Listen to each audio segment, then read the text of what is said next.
syarat ijazah itu tidak harus dari Indonesia, tapi yang penting itu adalah sudah diakui setara dengan pendidikan di Indonesia. Ya. Kalau saya prediksi ya nampaknya ya saya membacanya ini apa itu proses gugatannya ini menjadi sangat menantang untuk bisa dibuktikan. Saya berkeyakinan nampaknya dokumen itu kan pasti ada lah di KPU ketika melakukan proses itu. Subhan Palau secara resmi menggugat Gibran ke Pengadilan Negeri Jakarta Pusat atas dugaan pelanggaran syarat pendidikan SMA ketika mendaftar sebagai calon wakil presiden dalam Pilpres 2024. Gugatan tersebut diajukan pada Jumat 29 Agustus lalu. Gibran dianggap tidak pernah mengikuti pendidikan SMA yang diselenggarakan berdasarkan hukum di Indonesia. Hal ini lantaran Gibran sendiri menjalani pendidikan SMA di Orchid Park Secondary School, Singapura, yang dianggap penggugat bukan SMA sederajat di bawah hukum RI. Subhan menuntut ganti rugi material dan imaterial sebesar 125 triliun rupiah serta 10 juta rupiah yang katanya akan disetorkan ke gas negara. Lantas bagaimana sedianya interpretasi SMA atau sederajat? Apakah harus di bawah hukum Indonesia ataukah bisa sekolah luar negeri yang diakui penyetaraannya? Kita akan bahas bersama dosen Hukum Tata Negara Fakultas Hukum Universitas Erlangga, Dr. Muhammad Syaiful Aris. Selamat sore Bang Aris. Selamat sore, Mas Agung. Bagaimana kabar Bang Aris? Kabar baik? Alhamdulillah, kabar baik dan sehat, semangat. Alhamdulillah. Bang Aris, sebagai pengantar, ini kita juga pengen tahu ya, dalam aturan yang berlaku di Indonesia, apakah tamat SMA atau sederajat ini harus dimaknai sekolah di bawah hukum Indonesia atau bisa juga sekolah di luar negeri yang sudah diakui penyetaraannya, Bang Aris?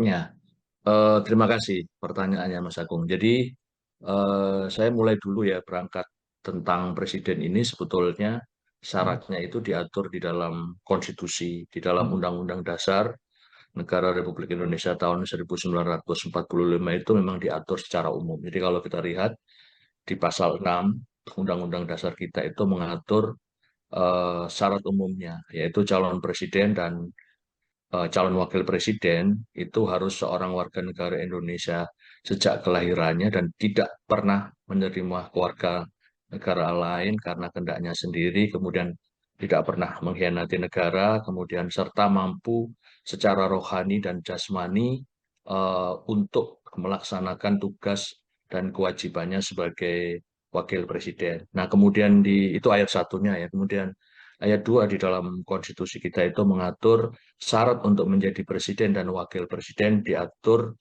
lebih lanjut dengan undang-undang. Nah, persyaratan itu kemudian diaturlah di dalam Undang-Undang 7 tahun 2017 tentang pemilihan umum itu ada di pasal 169.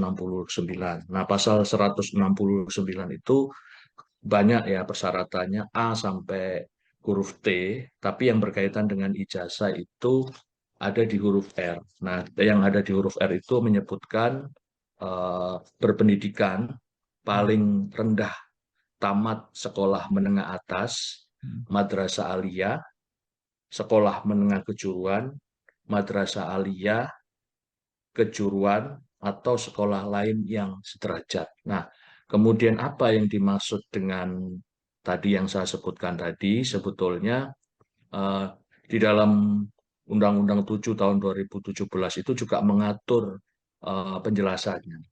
Apa di eh, pasal 169 huruf R yang saya maksudkan tadi, itu yang dimaksud dengan apa itu? Yang dimaksud dengan sekolah lain yang sederajat antara lain sekolah menengah atas luar biasa, kemudian pondok pesantren Salafiyah, sekolah menengah teologi Kristen, dan sekolah seminari kesederajatan pendidikan dan sekolah menengah atas ditetapkan oleh pemerintah dan atau pemerintah berdasarkan ketentuan peraturan perundang-undangan. Nah, itu adalah gambaran besar tentang apa itu persyaratan berkaitan dengan pendidikan. Nah, persyaratan itu ya kemudian secara operasional kemudian oleh KPU, Komisi Pemilihan Umum itu kemudian diaturlah dengan peraturan KPU. Nah, seingat saya pada saat itu KPU kemudian mengeluarkan peraturan KPU nomor 19 tahun 2023 yang diubah dengan peraturan KPU nomor 23 tahun 2023 tentang pencalonan peserta pemilihan umum untuk presiden dan wakil presiden. Nah, setahu saya memang dalam konteks yang sekarang itu pendidikan itu kan sifatnya global, ya kan? Artinya sebagai seseorang itu boleh melakukan menjalankan pendidikannya di mana saja. Tapi yang menjadi persyaratan itu kan standarisasinya, gitu. Nah, sehingga misalnya dosen sekolah di luar negeri, ya tidak ada masalah. Yang penting kan ada standarisasinya itu. Nah, kemudian atas peraturan itu, Mas Agung, kemudian KPU mengeluarkan pedoman. Nah, pedoman itu yang saya lihat bahwa kalau dia berpendidikan di luar negeri, ya ini untuk pencalonan yang saya tahu presiden maupun pencalonan calon legislatif yang lain itu kan mensyaratkan ada penyetaraan ijazah dari sekolah luar negeri. Berarti yang saya pahami kalau dari konteks hukum itu berarti kan sebetulnya yang berdasarkan penjelasan undang-undang dan peraturan pelaksanaan yang dikeluarkan oleh KPU dan pedoman itu memang tidak mensyaratkan harus harus berpendidikan atau menjalankan pendidikannya di Indonesia, tapi bisa di luar. Yang penting memang ada dokumen penyetaraan ijazah yang dikeluarkan oleh lembaga atau kementerian yang berwenang. Itu, Mas Agung. Oke, jadi kita tarik benang merah bahwa sebenarnya tidak masalah jika yang bersangkutan wakil presiden ini menjalankan pendidikan SMA-nya di luar negeri yang jelas ijazahnya ada penyetaraan seperti itu ya untuk dijadikan syarat ketika Pilpres kemarin seperti itu. Ya, betul, Mas Agung. Oke, jadi Anda juga mengatakan bahwa tadi undang-undang sudah mengatur sedetail mungkin tentang persyaratan bahkan tingkatan SMA tadi juga ada beberapa sederajatnya seperti apa juga tadi sudah diuraikan seperti itu.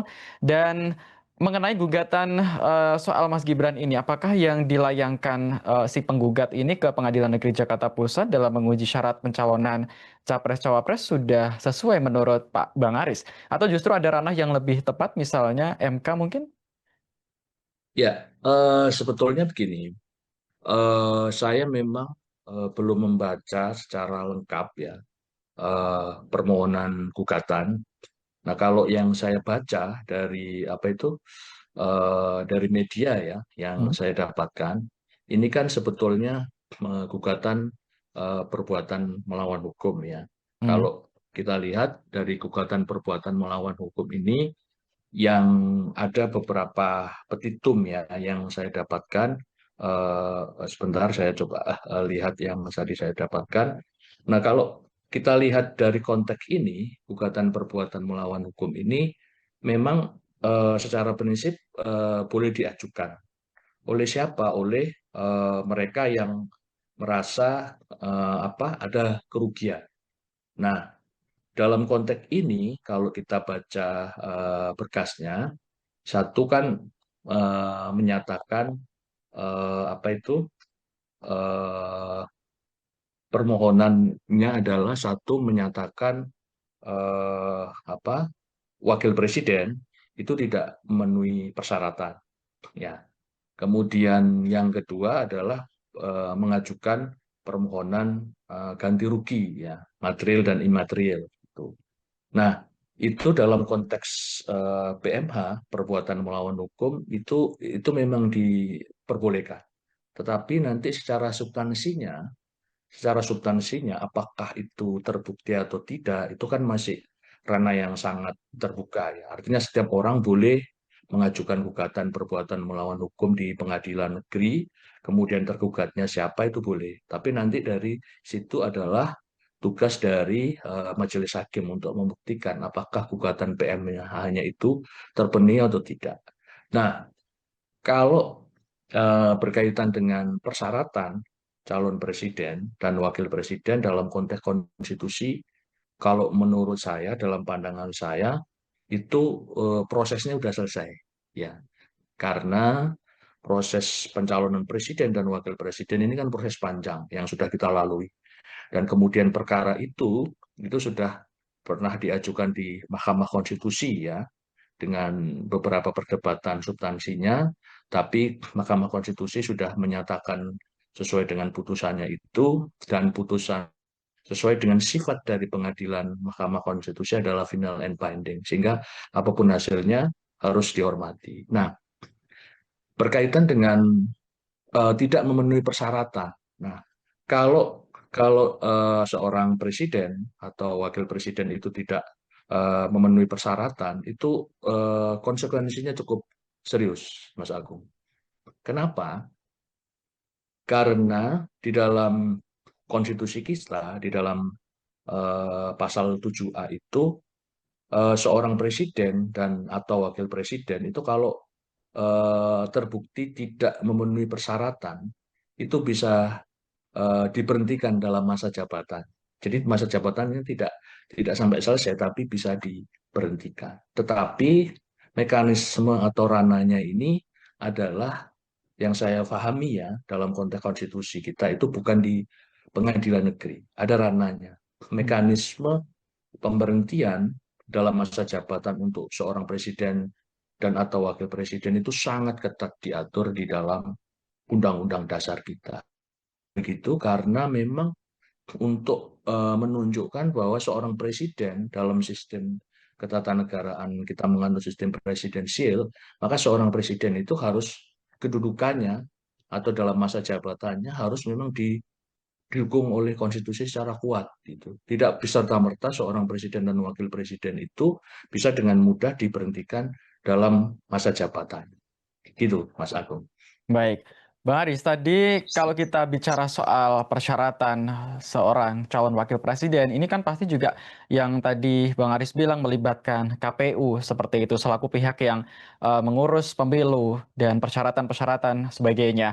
Lalu apakah nanti KPU baik kita ingat bahwa Gibran juga merupakan pernah menjadi wali kota Solo seperti itu, otomatis ketika pemilu atau pilkada di Solo juga memakai ijazah SMA yang sama seperti itu. Kemudian untuk menjadi calon wakil presiden KPU Pusat seperti itu. Apakah kiranya nanti KPU Solo ataupun KPU Pusat ini istilahnya memberikan pernyataan atau memberikan pembuktian? Apakah ini gugatan si penggugat nanti bisa gugur jika memang terbukti apa yang disampaikan pihak penggugat ini keliru? Iya, betul. Jadi nanti ini kan masih tahap awal ya dalam proses Hmm. persidangan. Nanti kan ini kan masih, kalau saya baca dari media, gugatan ini diajukan untuk dua tergugat. Hmm. Satu eh, untuk apa, Pak Gibran, Hmm. kemudian yang kedua adalah untuk KPU. Nah, tentu secara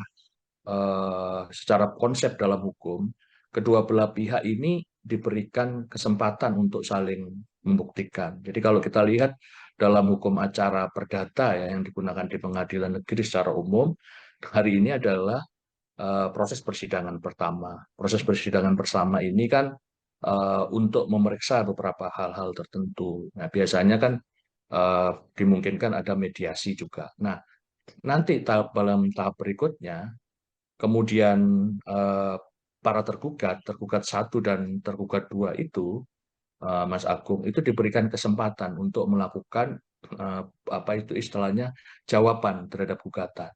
Nah, setelah proses jawaban itu, kemudian nanti pihak penggugat diberikan kesempatan lagi untuk mengajukan namanya replik, dan pihak tergugat juga diberikan kesempatan untuk memberikan duplik. Nah, setelah proses jawab menjawab itu, proses berikutnya adalah untuk pembuktian. Nah, Hmm. pembuktian ini diberikan ruang yang sama bagi penggugat maupun tergugat untuk memberikan bukti gitu kan, bukti tertulis. Nah, misalnya atau bukti saksi atau bukti keterangan ahli. Nah, para pihak itu yang disebutkan oleh Mas Agung, misalnya KPU, kemudian mau diberikan keterangan, tentu saya yakin KPU sebagai pihak tergugat juga akan memberikan keterangan dan pastinya tentu akan menghadirkan kenapa dalam proses pencalonan ini itu wakil presiden diloloskan gitu. Karena memang dalam proses KPU itu kan tentu ada yang namanya persyaratan. Persyaratan itu kan harus dilengkapi dengan dokumen. Nah, dari dokumen itu kan kemudian akan dilakukan verifikasi. Nah, tentu sebagai persyaratan itu lazimnya KPU kan akan bekerja secara profesional untuk menunjukkan apakah persyaratan yang diatur di dalam Undang-Undang Pemilu itu terpenuhi atau tidak. Kalau tidak terpenuhi, biasanya kan ada periode perbaikan. Nah, kalau kemudian dari periode perbaikan itu tidak memenuhi syarat, maka tentu KPU akan menetapkan seseorang itu tidak memenuhi persyaratan gitu. Kalau sudah diumumkan memenuhi persyaratan, berarti kan secara administratif dan aturan pada lazimnya sih persyaratan yang sudah diatur oleh undang-undang maupun peraturan KPU dan keputusan KPU itu sudah sesuai dengan standar biasanya. Gitu, Mas Agung. Oke, lalu untuk sidang perdana ini kan juga berakhir ditunda Bang Aris karena penggugat mempersoalkan Mas Gibran yang diwakili oleh kuasa hukum dari kantor Jaksa Pengacara Negara. Dengan alasan gugatan ini kan padahal dia bilang bahwa gugatan ini pribadi kepada sosok Gibran saja. Apakah dalam pandangan hukum ini memang eh, apa ya pihak pengadilan memang berhak membatalkan karena Gibran tidak hadir atau memang ini hanya bisa dilakukan ketika Gibran hadir di pengadilan, Bang Aris? Iya, terima kasih. Begini, dalam proses gugatan perdata, Hmm? yang saya pahami memang tergugat itu tidak harus hadir secara langsung, Oke. ya kan? Itu bisa dikuasakan kepada kuasa hukum. Hmm. Nah, memang proses untuk persidangan dalam perkara perdata itu yang perlu dipahami, memang proses persidangannya adalah diatur sesuai dengan hukum acara. Nah, dalam proses persidangan seperti ini, itu memang lazimnya persidangan tidak akan serta-merta bisa selesai dalam sekali sidang, gitu Hmm. kan. Ada prosesnya. Nah, biasanya yang saya pahami dalam tahap awal, dalam tahap awal proses gugatan perdata itu adalah satu adalah berkaitan dengan pemeriksaan identitas. Siapa itu identitas adalah penggugat, penggugat atau kuasanya, kemudian tergugat gitu atau kuasanya. Nah, itu memang bagian dari proses untuk proses hukum perdata begitu untuk menunjukkan apakah memang para pihak yang hadir dalam proses persidangan itu adalah pihak-pihak yang memiliki kompetensi untuk hadir itu. Nah, itu adalah memang tugas dari pengadilan untuk melihat itu. Nah, kalau toh nanti tentu hakim akan memberikan pertimbangan putusan gitu. Apakah proses perkara ini itu akan dilanjutkan. Tapi kalau dalam konteks perkara yang sudah masuk dalam persidangan, karena pengadilan itu dianggap sebagai salah satu tempat untuk mencari keadilan, ya tentu perkaranya akan dilanjut. Nah, nanti apakah Mas Gibran menggunakan pengacara jaksa pengacara negara atau menggunakan pengacara advokat gitu, itu pilihan mekanisme dan tentu majelis hakim akan mempertimbangkan gitu.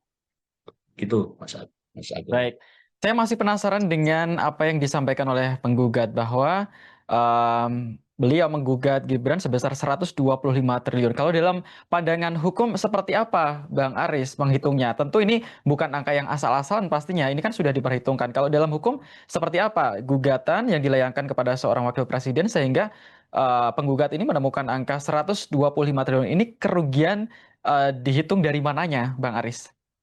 Ya, ini memang menarik ya Hmm. kalau kita hitung-hitungan gugatan itu kan. Nah, Hmm. gugatan itu secara teori itu kan ada gugatan secara material Hmm. dan ada gugatan secara imaterial. Nah, bagaimana memformulasikan? Nah, untuk formulasi ini memang itu sangat bergantung dari penggugat menghitungnya. Nah, kita bisa lihat apakah memang nanti dalam proses persidangan apa yang didalilkan oleh penggugat itu dapat terbukti atau tidak. Karena dalam prinsip perdata itu kan siapa yang mendalilkan, dia yang harus membuktikan. Berarti bukan penggugat mendalilkan nilai seperti itu, nah, nanti bagian dari penggugat adalah untuk membuktikan.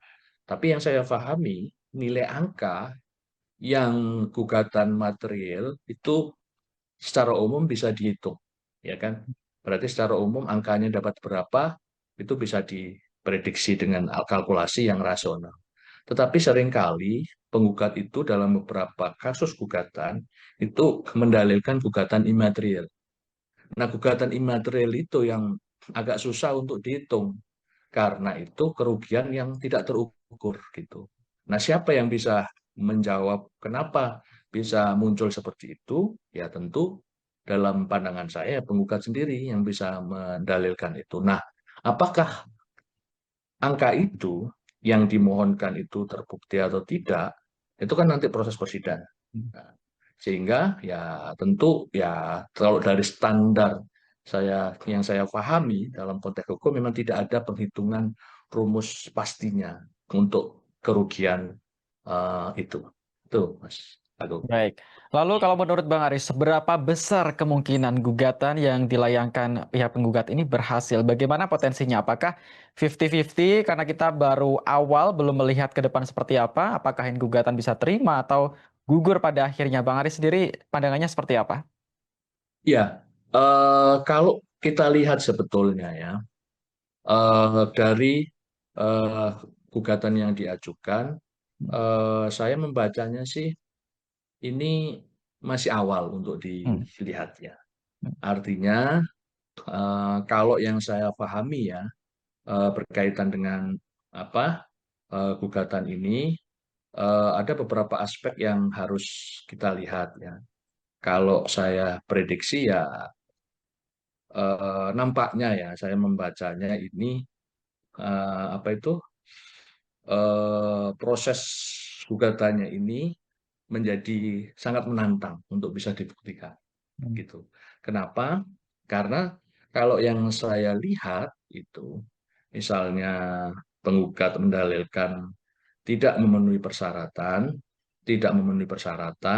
itu kan tidak memenuhi persyaratan lagi sebagai calon wakil presiden itu punya konsekuensi yang sangat serius. Tapi untuk ke arah sana itu sistem konstitusi kita sangat ketat, bukan ranah kewenangan dari pengadilan negeri. Tapi di konstitusi sudah mengatur kalau dinyatakan seorang presiden atau seorang presiden atau wakil presiden tidak memenuhi syarat, itu mekanismenya pertama ya, ini sebagai satu harus melalui fase DPR. DPR itu ada persyaratan quorum yang menyatakan memang seorang presiden atau wakil presiden tidak memenuhi syarat. 2/3 dari anggota DPR itu harus hadir. Kemudian Kemudian 2/3 itu hadir, yang tadi hadir itu menyatakan setuju. Oke. Nah, setelah anggota DPR yang tadi menyatakan seorang calon presiden dan wakil presiden tidak memenuhi syarat, kemudian berikutnya adalah diajukan ke Mahkamah Konstitusi. Oke. Nah, setelah Mahkamah Konstitusi kemudian menyatakan memang seorang presiden atau wakil presiden itu tidak memenuhi syarat dan terbukti, proses berikutnya adalah dibawa ke MPR. Nah, MPR kemudian bersidang dan kemudian 3/4 dari eh, anggota MPR itu harus hadir dan 2/3 dari anggota MPR itu harus menyatakan setuju. Barulah proses seorang presiden atau calon wakil presiden itu tidak memenuhi syarat. Sehingga kalau tadi di salah satu petitumnya menyatakan itu, ya nampaknya sangat berat itu.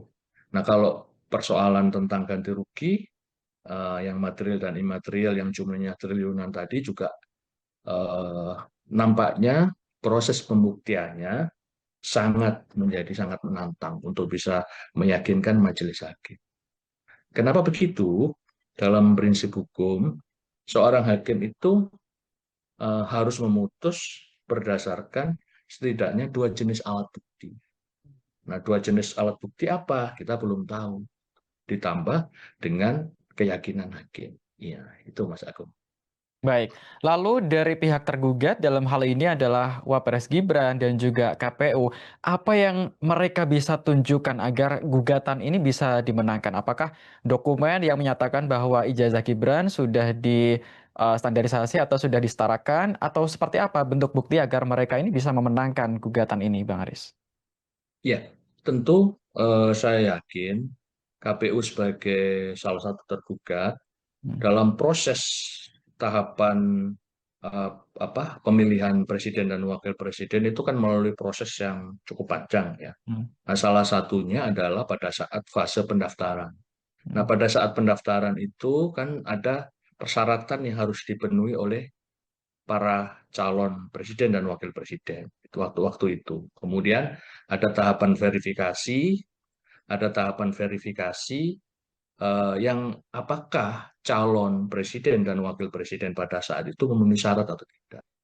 Nah, saya yakin fase-fase itu adalah fase di mana dilakukan oleh penyelenggara pemilu sebelum diumumkan siapa saja calon presiden dan wakil presiden yang memenuhi persyaratan. Nah, saya berkeyakinan nampaknya dokumen itu kan pasti ada lah di hmm, KPU ketika melakukan proses itu. Sehingga kalau toh kemudian ada pihak yang menggugat, dalam pandangan saya ya tinggal bukti yang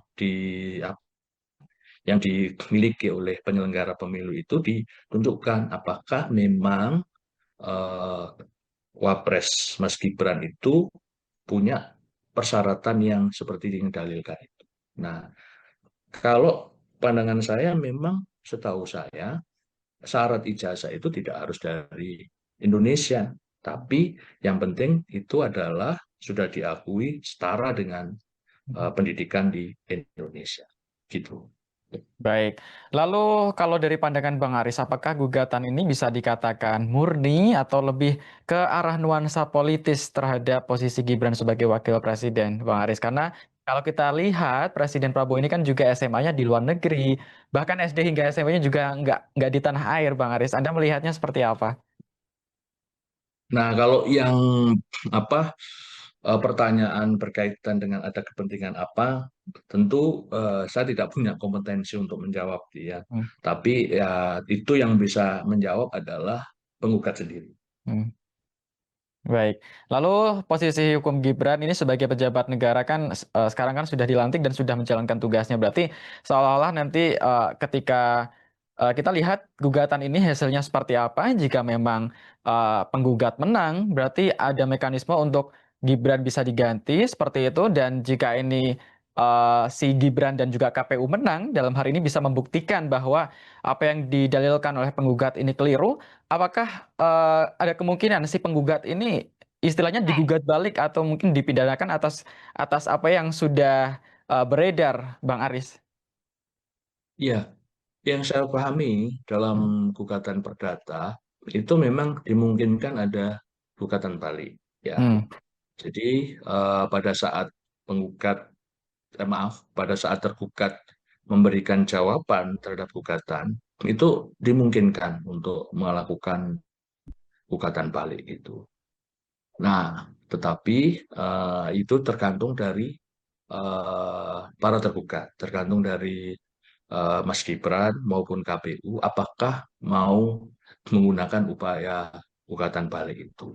Nah, berkaitan dengan laporan pemidanaan itu ya sama dengan siapa saja boleh hmm, siapa saja, kemudian siapa saja juga boleh melaporkan seseorang dalam kasus pidana, tetapi lagi-lagi ini sangat tergantung dari pembuktian masing-masing.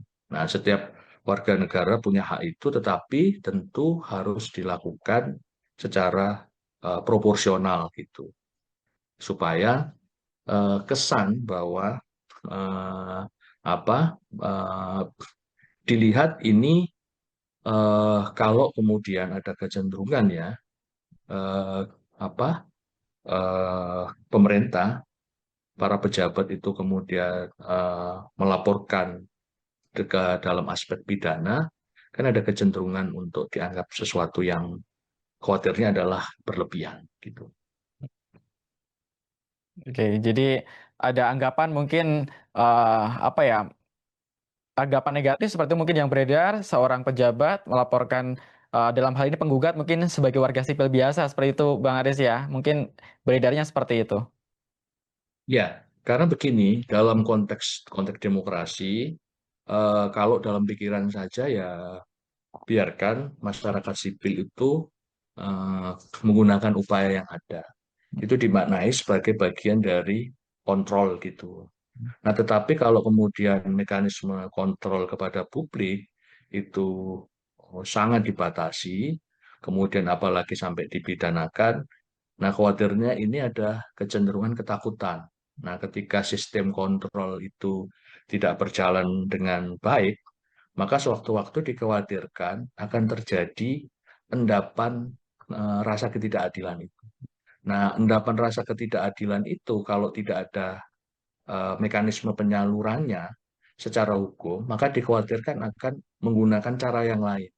Nah, cara-cara yang lain itu yang kalau tidak ditampung dengan cara-cara yang sudah ada dalam sistem, khawatirnya nanti suatu saat akan meledak dan berbahaya gitu.